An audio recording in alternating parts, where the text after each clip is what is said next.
श्री रामधारी सिंह दिनकर।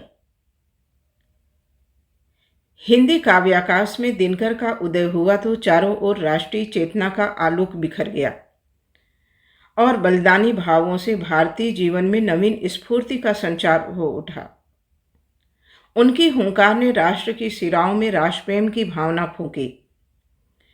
रसवंती में मधुर शीतल नेह रस की वर्षा की। उर्वशी ने सबको मुग्ध कर लिया। परशुराम की प्रतीक्षा में राष्ट्र के प्रमाद को झटक दिया और हारे को हरनाम ने अध्यात्म के दिव्यलोक में पहुंचा दिया। स्वागत है। आज की इस वीडियो में हम रामधारी सिंह दिनकर जी का जीवन परिचय पढ़ेंगे। श्री रामधारी सिंह दिनकर का जन्म बिहार के मुंगेर जिला अंतर्गत सिमरिया घाट नामक ग्राम में संवत 1965 सन 1908 में हुआ था। पटना विश्वविद्यालय से बीए ऑनर्स किया। एक वर्ष माकामा घाट के विद्यालय में प्रधानाचार्य रहे। 1934 में सब रजिस्ट्रार के रूप में सरकारी नौकरी में आए। 1943 ईस्वी में ब्रिटिश सरकार के युद्ध प्रचार विभाग में आए और उप निदेशक पद पर रहे। बाद में मुजफ्फरपुर कॉलेज में हिंदी विभागाध्यक्ष रहे।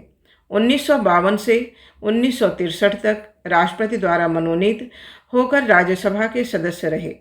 1964 में भागलपुर विश्वविद्यालय के उप कुलपति पद पर आपकी नियुक्ति हुई। भारत सरकार की हिंदी समिति के सलाहकार और आकाशवाणी के निदेशक के रूप में हिंदी के उत्थान के लिए महत्वपूर्ण कार्य किया। राष्ट्रपति ने इनकी प्रतिभा और साहित्य सेवा के लिए इन्हें पद्म भूषण की उपाधि से अलंकृत किया। 1 लाख का ज्ञानपीठ पुरस्कार भी इन्हें प्रदान किया गया। हिंदी साहित्य का यह परम तेजोमय दिनकर अपने समय का साक्षात सूर्य सन 1974 में अस्त हो गया। रचनाएं। दिनकर जी ने कविता और गद्य दोनों ही क्षेत्रों में सशक्त साहित्य का सृजन किया। उनकी प्रमुख काव्य रचनाएं इस प्रकार हैं। पहला, रेणुका। अपनी युगीन परिस्थितियों का चित्रण करने वाली दिनकर के ओजस्वी व्यक्तित्व की प्रथम चिनगारी है। हुंकार उनकी राष्ट्रीय और क्रांतिकारी कविताओं का संग्रह है जिसमें देशभक्ति को विकट ज्वाला और विद्रोह की प्रचंड हुंकार है। रसवंती युवा दिनकर के मचलते हृदय की इंद्रधनुषी कल्पनाओं की श्रृंगारी रचना है। द्वंद्व गीत उनके मुक्तकों का संग्रह है। सामधेनी 1931 से सन 1943 तक की रचनाओं का संग्रह है जिसमें राष्ट्रीयता, क्रांति और विद्रोह की भावना का ही प्राधान्य है। कुरुक्षेत्र महाभारत प्रसंग को लेकर लिखित प्रबंध काव्य है। इसमें आधुनिक विश्व की ज्वलंत समस्या युद्ध और शांति पर दिनकर का गहन चिंतन मुखर हुआ है।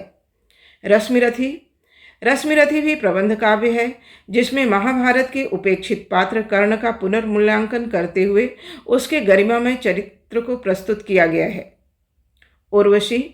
उर्वशी महाकाव्य दिनकर की काव्य यात्रा की महानतम उपलब्धि है। उर्वशी और पुरुरवा के प्रेम का आधार लेकर रचित यह महाकाव्य कामायनी के बाद हिंदी की सर्वश्रेष्ठ काव्य कृति है। परशुराम की प्रतीक्षा सन 1962 के चीनी आक्रमण के संदर्भ में लिखित हिंदी की सर्वाधिक सशक्त एवं ओजपूर्ण काव्य रचना है।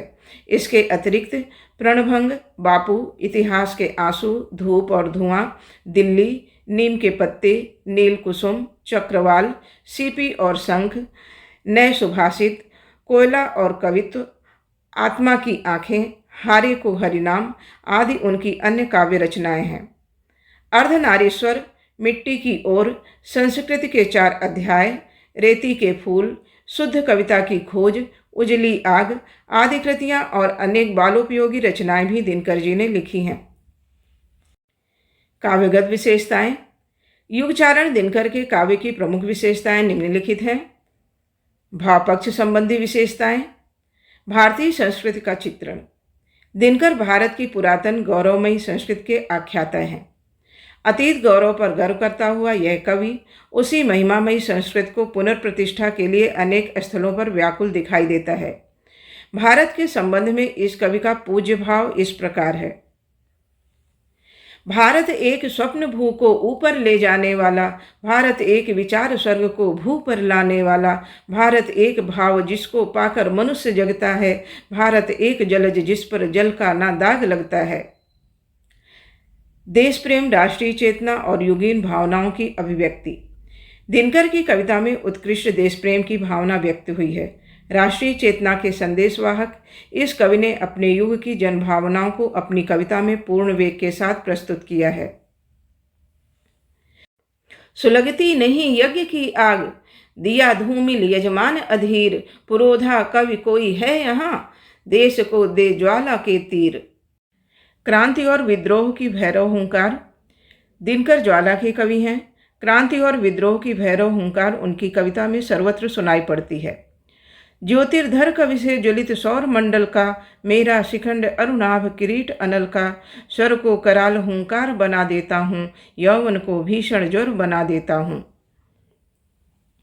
युद्ध काव्य का सृजन। दिनकर ने प्रथम बार युद्ध के कारणों, उसमें उत्पन्न समस्याओं, युद्ध की उपादेयता आदि पर गहराई से विचार कर एक विशेष युद्ध दर्शन प्रस्तुत किया है। कुरुक्षेत्र हिंदी का प्रथम युद्ध काव्य है। परशुराम की प्रतीक्षा दिनकर की दूसरी प्रमुख युद्ध काव्य रचना है। प्रगतिवादी स्वर। दिनकर प्रगति के कवि हैं। उनकी कविता में साम्यवाद का प्रभाव, दलितों शोषितों के प्रति सहानुभूति, पूंजीवादी व्यवस्था के प्रति आक्रोश प्रचुरता से उपलब्ध होता है। हिंदी की प्रगतिवादी काव्यधारा के उन नायकों में दिनकर का विशेष स्थान है। इन पंक्तियों में समाज में व्याप्त विषमता का कैसा हृदयद्रावक चित्रण उन्होंने किया है। श्वानों को मिलता दूध वस्त्र, भूखे बालक अकुलाते हैं, माँ की हड्डी से चिपक ठिठुर जाड़े की रात बिताते हैं। प्रेम और सौंदर्य की सरस अभिव्यंजना। ओज, पौरुष और हुंकार के इस वीर कवि के अंतःकरण में प्रेम की मधुर सरिता भी प्रवाहित हुई है। रसवंती और विशेष रूप से उर्वशी उनकी प्रेम और सौंदर्य भावनाओं को व्यक्त करने वाली उत्कृष्ट काव्य रचनाएं हैं। लाज भरे सौंदर्य का यह चित्र देखिए। लदी हुई कलियों सी मादक टहनी एक नरम सी, यौवन को विनती सी भोली गुमसुम खड़ी शरम सी। सजीव प्रकृति चित्रण। दिनकर ने प्रकृति सुंदरी के भी रम्य चित्र अंकित किए हैं। प्रायः उद्दीपन, पृष्ठभूमि और अलंकार विधान के लिए ही प्रकृति के चित्र उभारे गए हैं, पर जहाँ भी यह चित्र अंकित किए गए हैं बड़े सजीव और प्रभावशाली बन पड़े हैं। वीर और श्रृंगार रसों का प्राधान्य। दिनकर के काव्य में प्रधान रस वीर और श्रृंगार है।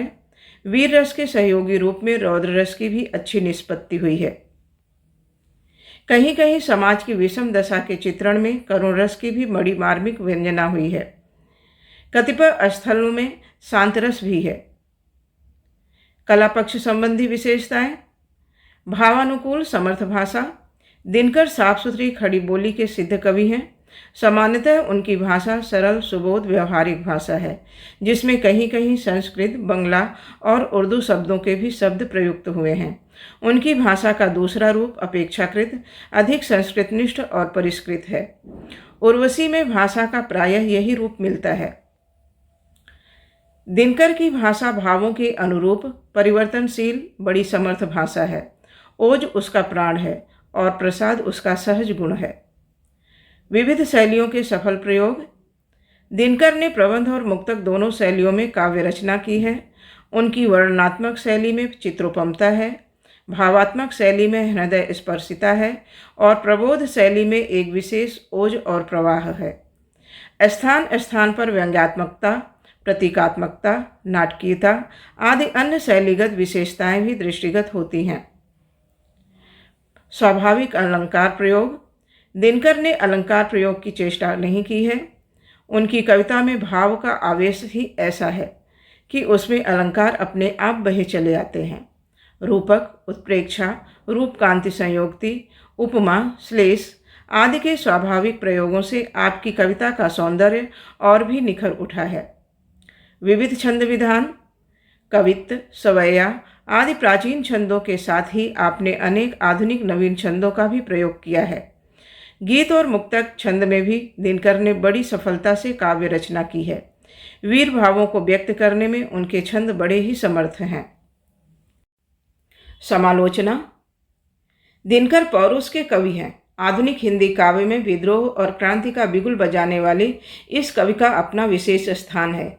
युद्ध के कवि, राष्ट्रीय चेतना के वाहक, युगीन समस्याओं के सजग चित्रकार, मूर्धन्य विचारक, उर्वशी जैसे महाकाव्य के प्रणेता, ये अनेक रूप हैं जो दिनकर को अद्वितीय कवि सिद्ध करते हैं। राष्ट्रकवि और युगचारण के रूप में सुख्यात दिनकर आधुनिक हिंदी काव्य के शीर्षस्थ कवियों में गिने जाते हैं। धन्यवाद। चैनल को लाइक करें, सब्सक्राइब करें, कमेंट करें और अपने दोस्तों के साथ शेयर करें।